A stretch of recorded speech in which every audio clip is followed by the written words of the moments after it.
Hello everyone. I'm Lino.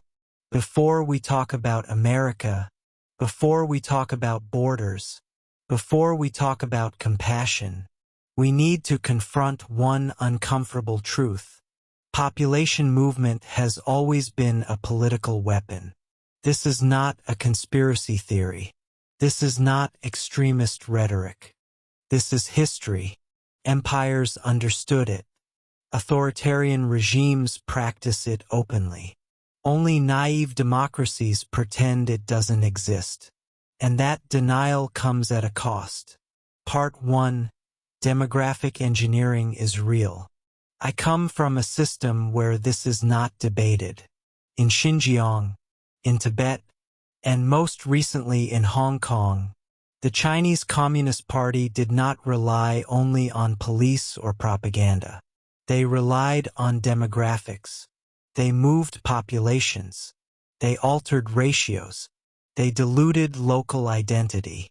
They changed political outcomes not overnight but permanently. No tanks were required. No elections needed to be rigged. Just math and time.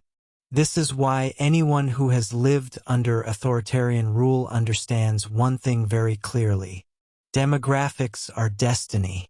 So when Americans are told that borders don't matter, that identity doesn't matter, that population change is irrelevant, I can tell you this with certainty.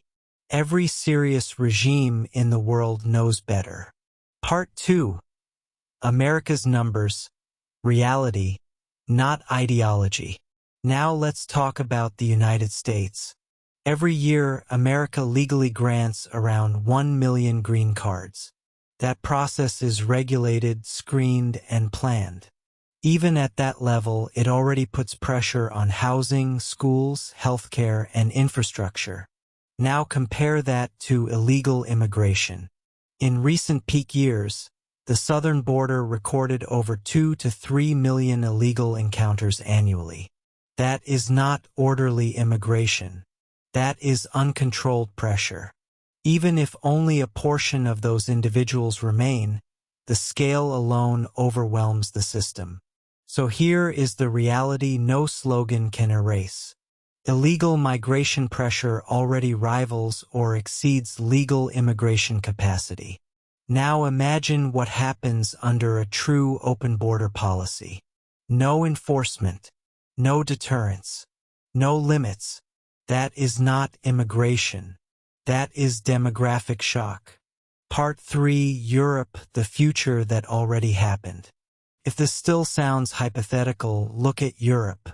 Europe ran the experiment. Germany, Sweden, France, the United Kingdom. They opened their doors under moral slogans. We can manage it. Borders are outdated. Diversity is strength. Here is what actually happened. First, parallel societies formed. Entire neighborhoods stopped integrating. Different languages, different norms, different rules unofficially. Second, welfare states cracked under pressure. Housing shortages exploded. Public services collapsed in certain areas. Working taxpayers paid the price or left. Third, and most importantly, political backlash exploded. Open border policies did not eliminate extremism. They created it. Across Europe, far-right movements surged, not because people became hateful, but because they felt ignored. Europe proves one thing clearly. Good intentions do not cancel demographic reality. Part 4. What open borders would mean for America. Now apply these lessons to the United States. First, the rule of law collapses.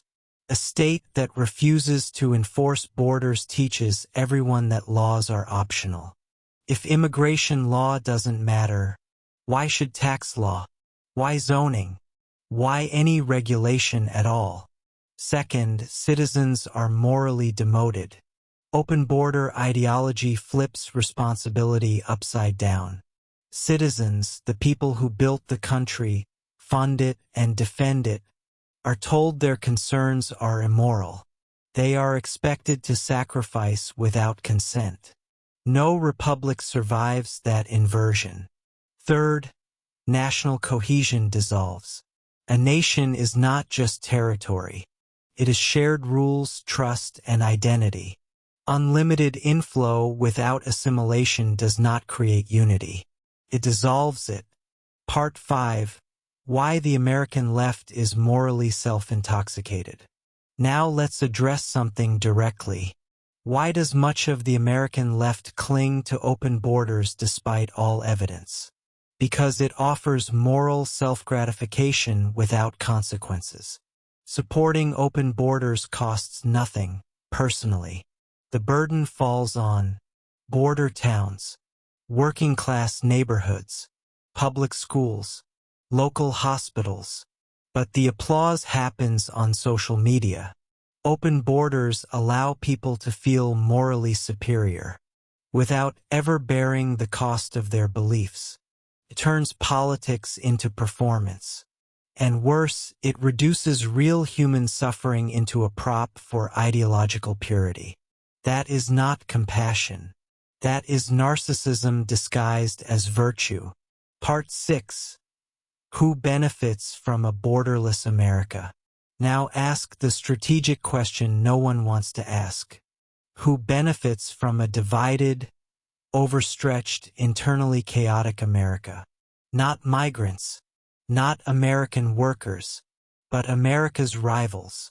There are nationalist movements and authoritarian states that openly dream of replacing the U.S. as the world's leading power. They do not need war. They need decay.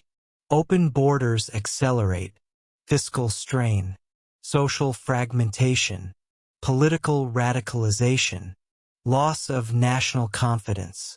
Why fight America when Americans are dismantling it themselves?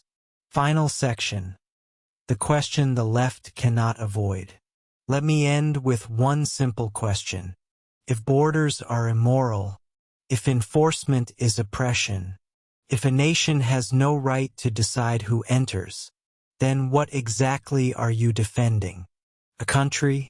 Or an idea that only exists until reality arrives?